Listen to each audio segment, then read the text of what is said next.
تو لہٰذا بت پرستوں کو یہ سوچنا چاہیے. لیکن یہاں پر جو ہے ایک مقامی افسوس ہے ہمارے لیے. آج دیکھیں دنیا عرب میں سید الرسل نے اسلام کا علم بلند کیا، بت پرستی کا خاتمہ کیا. حضرت ابراہیم علیہ السلام نے بھی بت پرستی کے خلاف کام کیا. تو جو سرزمین اسلام کا مرکز بنی عرب، آج دنیا عربستان میں بت خانے بنائے جا رہے ہیں. دبئی میں $6 ملین اتنا بڑا جو ہے وہ وہاں پر ہو سکتا ہے، اس سے بھی زیادہ جو میرے سامنے رپورٹ آئی ہے، اس سے بھی زیادہ خرچ ہوا اور مزید خرچ ہو رہا ہے. تو یہ ایک مندر بنایا گیا. جب لوگوں نے اعتراض کیا کہ آپ نے عرب ریاست میں کیوں مندر بنایا، تو دبئی کا جو بڑا شہزادہ تھا اس نے اپنا یہ عذر پیش کیا کہ لوگوں کو مندر تو نظر آ رہا ہے، لوگوں کو یہ نظر نہیں آ رہا کہ ہم لاکھوں لوگوں کا پیٹ پال رہے ہیں. یہ کوئی جواب نہیں. اسلام یہ نہیں کہتا ہے پیٹ پالنا کمال ہے. پیٹ پالنے سے تو حیوانات بھی نجاست اور گندگی سے پیٹ پالتے ہیں. بعض حیوانات ہیں جو گندگی کھا کے اپنا پیٹ پالتے ہیں. پیٹ تو مردار سے بھی پالا جا سکتا ہے. پیٹ تو کفار، آپ دیکھ لیں چائنا میں کتے کھائے جاتے ہیں، سور کھائے جاتے ہیں، جو کافر لوگ ہیں سور گوشت کھاتے ہیں. تو پیٹ پالنا کمال نہیں ہے. وہ جانور بھی پال لیتے ہیں، اور انسان جو کافر ہیں وہ کتوں اور سور اور دوسرے حرام کو جانوروں سے پیٹ پال رہے ہیں. پیٹ پالنا ہے نا تو وہ حلال رزق سے. اسی لیے سید الرسل حضرت محمد صلی اللہ علیہ وسلم آپ نے فرمایا القاسم حبیب اللہ، حلال رزق کمانے والا اللہ کا دوست ہے. اور روایت میں ہے کہ جب سید الرسل نے دیکھا کہ ایک بزرگ ہے جو گارے میں کھڑے ہو کر اس کے ہاتھ پاؤں مٹی میں کیچڑ میں بھرے ہوئے ہیں، آپ صلی اللہ علیہ وآلہ وسلم نے دیکھا اس بزرگ کے ہاتھوں پہ جو ہے گرا پڑ چکا. سید الرسل رحمۃ للعالمین نے اس بزرگ کے ہاتھوں کو پکڑا اور ان گروں والی جگہوں پہ آپ نے بوسا. آج امت ترستی ہے کہ ہم رسول کی جالی کا بوسا لیں، اور سید الرسل اس مزدور کے ہاتھوں کی گرے والی جگہ پہ بوسا لے کے فرماتے ہیں القاسم حبیب اللہ، حلال رزق کمانے والا اللہ کا دوست. لوگوں کو آپ پیٹ پال رہے ہیں تو حلال ذریعے وسائل، یہ کیا مندر بنا کر آپ اس پہ فخر کریں. تو لہٰذا اب اللہ کا عذاب، یہ بھی اللہ کا عذاب ہے جو اس قدر سخت بارشیں آئیں اور طوفان یعنی سیلاب کا ماحول بن گیا. لوگوں کا بزنس، لوگوں کی زندگی جو ہے وہ معطل ہو کے رہ گئی، خراب ہو گئی، سسٹم سارا بیکار ہو گیا. وہاں پر کتنے دن ابھی تک وہاں پر بعض علاقوں میں جو ہے وہ سسٹم جو ہے وہ 100% درست نہیں ہوتی یعنی اس کا. تو لہٰذا اب یہ عرب ریاست میں دیکھے ذرا، عرب ریاست اسلام کا مرکز بنی تھی، اور عجیب ہے عرب ریاست میں مزارات بنانا بدعت ہے. جنت البقیع کے مزارات گرائے گئے. عرب ریاستوں میں مزارات بنانا بدعت، لیکن وہاں پر مندر بنانا وہ جائز ہے. وہاں پر شراب خانہ بنانا جائز ہے. وہاں پر جوا خانہ کلب بنانا جائز ہے. بالی ووڈ کے اداکاروں کو بلا کے وہاں پر رقص اور ناچ کی اور عیاشی کی محفلیں سجانا وہ جائز ہو گیا. یعنی اسلام کا تقدس پامال کر رہے ہیں، وہاں پر امت مسلمہ کی غیرت بیدار نہیں ہوتی ہے. رسول کی آل کی قبروں کی بے حرمتی ہو گئی، وہاں پر امت مسلمہ خاموش ہے. اور مندر خانہ، مندر بت خانہ وہ بنانا جائز ہو گیا. یہ کس اسلام نے آپ کو جو حکم دیا، اجازت دی ہے کہ مقامات مقدس مزارات کو گرا دیں وہ بدعت ہیں، اور بت خانے بنا دو وہ جائز ہے. تو آپ دیکھیں یہ جو تاریخی اعتبار سے قرآن کے واقعات اور تاریخ انبیاء میں سابقہ امتوں پر جو انبیاء کی امتیں تھیں ان میں ایک فحاشی کا گناہ تھا بہت، حضرت لوط کی قوم دوسری قوم ہے، فحاشی، زنا کاری، لواط، اسی طرح سے ان میں شراب، اور دوسرا کیا تھا، وہ بت پرستی کی طرف تھے، مائل تھے، تو اللہ تعالیٰ کے عذاب سے وہ قومیں نہ بچ سکیں۔ تو اہل دبئی کے نام پیغام، جو اس وقت گلف میں رہتے ہیں، جو دبئی، شارجہ، جو دبئی کے 7 ملحقات ہیں، جو وہاں پر رہنے والے ہیں، ان کی شرعی ذمہ داری کیا، ان کے نام پیغام، ان کی بڑی ذمہ داری ہے اس وقت۔ آپ دبئی میں رہ رہے ہیں، ٹھیک ہے، آپ اچھی جاب کر رہے ہیں، آپ اپنے بچوں کو قرآن مجید کی اس آیت مجیدہ پر ہم سب کے لیے عمل کرنا واجب ہے، اور اہل دبئی جو ہیں، جو دبئی میں رہتے ہیں، ان کی خاص ذمہ داری، جو موجودہ دور میں جو حالات وہاں پر بن چکے ہیں، یعنی منتر خانہ، یعنی بت خانہ وجود میں آ چکا ہے، وہاں پر زنا عام ہے، وہاں پر لواط عام ہے، وہاں پر شراب عام ہے، بے دینی عام ہے۔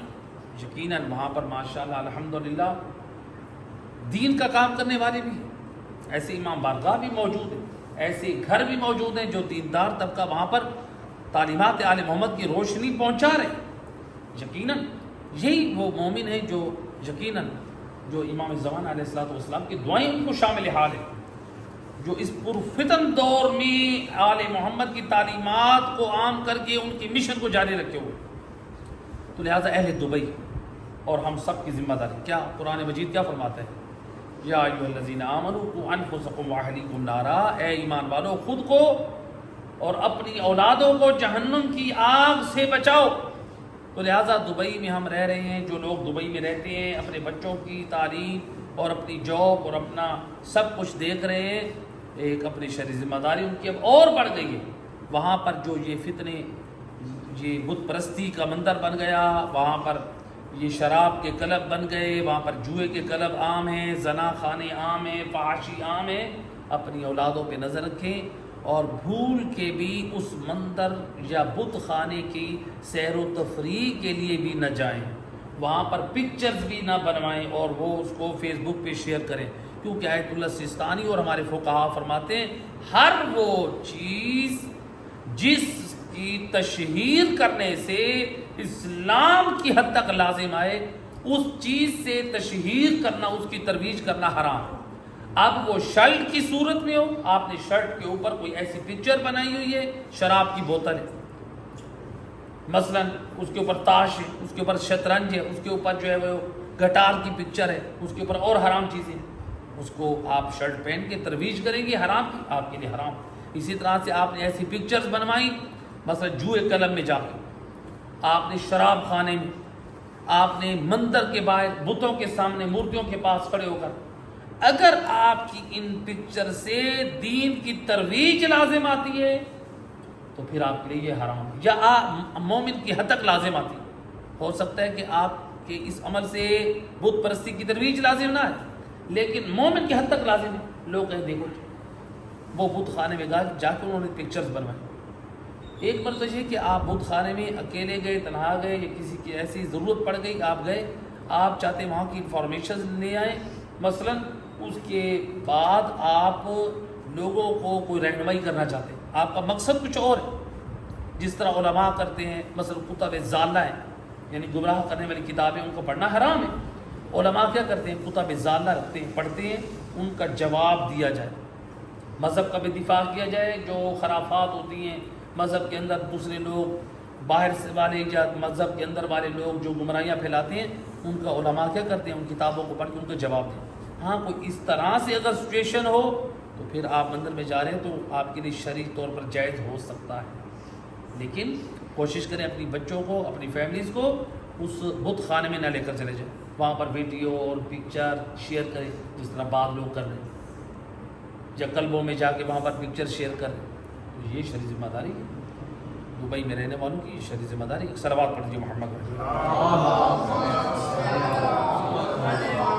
اور یہی صورتحال رہ گئی، بت پرستی عام ہوتی رہی وہاں پر دبئی میں، دبئی والوں خبردار ہو، بت پرستی عام ہوتی رہی وہاں پر، شراب خانے عام ہوتے رہے، اور زنا کاریاں اور بے حیائی عام ہوتی رہی، تو پھر یاد رکھیں، جی میں کوئی نجومی ہو کے خبر نہیں دے رہا ہوں، آئمہ اہل بیت کی روایات اور قرآن کے واقعات سے جو میرے سامنے جو میں سمجھا ہوں، دبئی کی سرزمین پھر خدا کے عذاب سے محفوظ نہیں رہے گی. اس پر مختلف اوقات میں مختلف عذاب آ سکتے ہیں، مختلف صورتوں میں آ سکتے ہیں. عذاب کس صورتوں میں؟ امام موسیٰ کاظم علیہ السلام.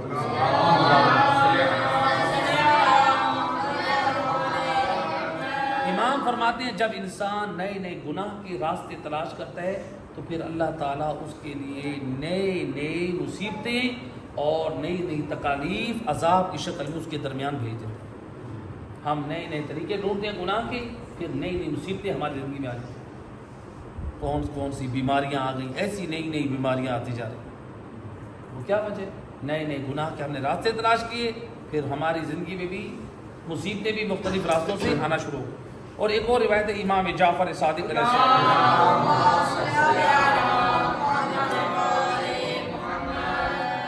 امام علیہ السلام نے فرمایا من یموت بالذنوب اکثر ممن یموت بالاحجار. امام فرماتے ہیں جو لوگ گناہوں سے مرنے والے ہیں وہ زیادہ ہیں بنسبت ان لوگوں کے، یعنی جن کی تقدیر میں لکھی ہوئی موت ہے، لکھی ہوئی موت والے مرنے والے امام فرماتے ہیں وہ کم مرتے ہیں، گناہوں کی مرنے والوں کی تعداد زیادہ ہے. گناہوں کی وجہ سے قطع رحمی ایسا گناہ ہے جس سے موت جلدی آتی ہے. اسی طرح بہت سارے بڑے بڑے گناہ ہیں، تو لہٰذا یعنی گناہوں کی وجہ سے انسان کو جلدی موت آتی ہے. امام معصوم صادق زبان سے فرما رہے ہیں. تو لہٰذا اگر اہل دبئی ان حرام کاموں میں اپنے آپ کو نہ سنبھال سکے، اپنے دین کا دامن نہ تھام سکے، قرآن اور محمد وآل محمد کی تعلیمات سے تمسک نہ رکھ سکے اور ماحول کے ساتھ مل گئے، تو پھر جب ان پر عذاب الہی آئے گا تو پھر یہ بھی ان کے ساتھ شامل ہو جائے گا. ورنہ سابقہ قوموں پہ جب انبیاء کی قوموں پہ عذاب آتا تھا تو بد کردار لوگوں پہ عذاب آتا تھا. جو نیک اور صالح لوگ ہوتے تھے، جو انبیاء کے دین پر ہوتے تھے، کتاب خدا پر عمل کرتے تھے، اللہ اپنے فضل و کرم سے ان کو بچا لیتا تھا.